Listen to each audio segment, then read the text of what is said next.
बहुत समय पहले की बात है। एक गांव में गोपाल नाम का एक आदमी रहा करता था। वो खिलौने बनाया करता था। उसके खिलौने लोग ज़्यादा पसंद नहीं करते थे। गोपाल रोज़ नए खिलौने बनाता और बाजार जाकर खिलौने बेचता, मगर बड़ी मुश्किल से गोपाल एक खिलौना बेच पाता था। एक दिन गोपाल का एक पड़ोसी जीवन उसके पास आकर कहा, अरे भाई गोपाल, आज तो तुम्हारे खिलौने वैसे के वैसे ही रखे हैं। हाँ जीवन भाई, मेरे खिलौने बिक ही नहीं रहे। अरे गोपाल भाई, मैंने ही तुम्हारे खिलौने ले लिए होते, मगर मेरा धंधा आज कुछ खास नहीं चला, नहीं तो मैं तुमसे खिलौने ज़रूर खरीद लेता। जीवन भाई, तुमने पूछा यही बहुत है मेरे लिए। चलो गोपाल भाई, घर चलते हैं। जीवन भाई, 2 दिन से कुछ खाया पिया भी नहीं है मैंने। इस जालिम पेट के लिए कुछ न कुछ तो बेचना ही पड़ेगा।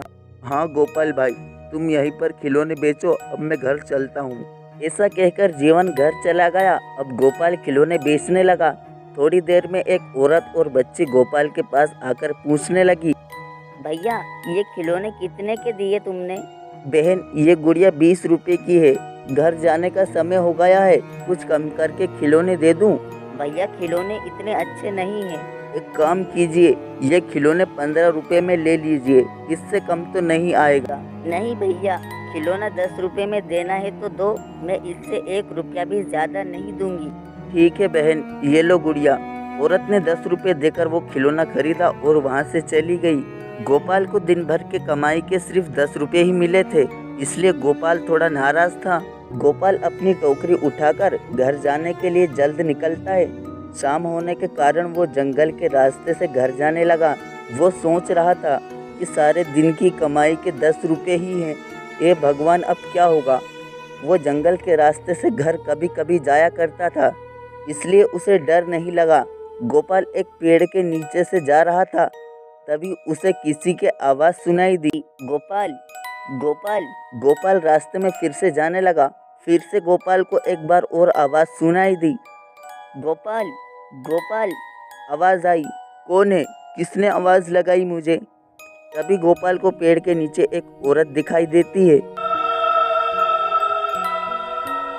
आप कौन हो और इतने रात को इस घने जंगल में क्या कर रही हो?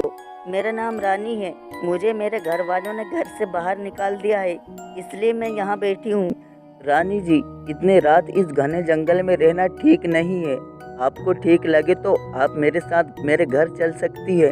ठीक है, मैं आपके साथ आपके घर आऊँगी। ऐसा कहकर रानी उसके पीछे पीछे उसके घर जाने लगी। गोपाल को पता ही नहीं था जिसे वो घर लेकर जा रहा था वो एक चुड़ैल है। कुछ समय बाद गोपाल रानी को लेकर घर चला गया। रानी जी, मेरी इस छोटी सी कुटिया में आप जहाँ चाहे वहाँ रह सकती हैं।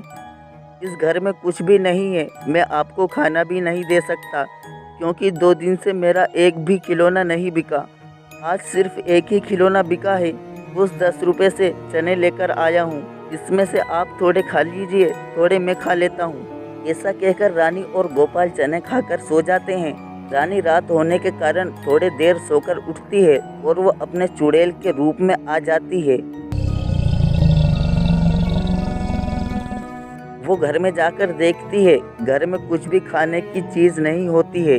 वो 2 डिब्बों में अपने जादू से कुछ सामान भर देती है और घर के बाहर जाकर अपने जादू से बहुत सुंदर सुंदर खिलौने बनाती है। खिलौने बन जाने के बाद वो वापस जाकर सो जाती है। सुबह होने से पहले रानी गोपाल से पहले उठ जाती है। वो घर के सारे काम करने लगती है।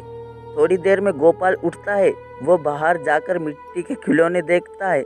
वो बाहर मिट्टी के खिलौने देखकर बहुत खुश हो जाता है और बोलता है, किसने इतने सुंदर खिलौने बनाए हैं? मैंने तो आज तक इतने सुंदर खिलौने नहीं बनाए। गोपाल जी, खिलौने अच्छे लगे, मैंने बनाए हैं। रानी जी, इतने सुंदर खिलौने बनाना आपने कहाँ से सीखा है? गोपाल जी, मैं घर में खिलौने बनाया करती थी। चलो मैं इसे बाजार में बेचकर आता हूँ, तब तक तुम यहीं रहना, कहीं जाना मत।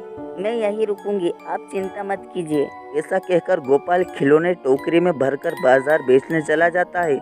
बाजार जाते ही उसके टोकरी में इतने सुंदर खिलौने देखकर लोग हैरान हो जाते हैं और उसके पास लोग आकर खिलौने खरीदने लगते हैं।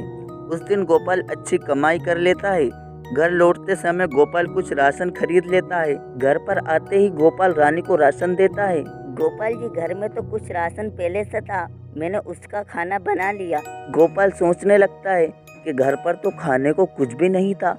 रानी गोपाल को ले जाकर डिब्बे में राशन दिखाती है। आप हाथ मुंह धो लीजिए, मैं खाना लगा देती हूँ।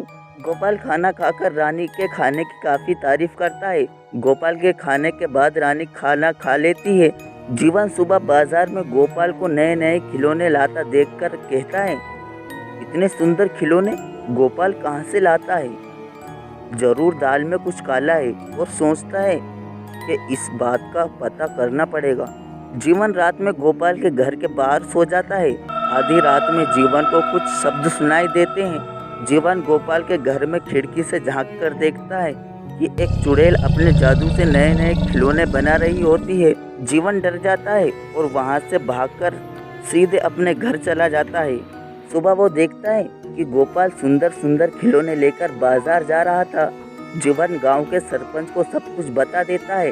सरपंच और गांव के कुछ लोग शिव बाबा के पास जाकर उस चुड़ैल के बारे में सब कुछ बता देता है। बाबा सबको लेकर गोपाल के घर आ जाते हैं और उस औरत को कहते हैं, कौन हो तुम, बताओ। वो औरत कहती है, मेरे ऊपर एक चुड़ैल का साया है।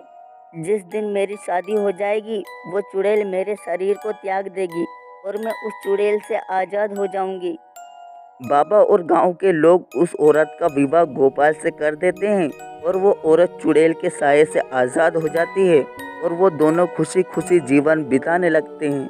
इसी तरह रानी को उस चुड़ैल के साये से आज़ादी मिल जाती है।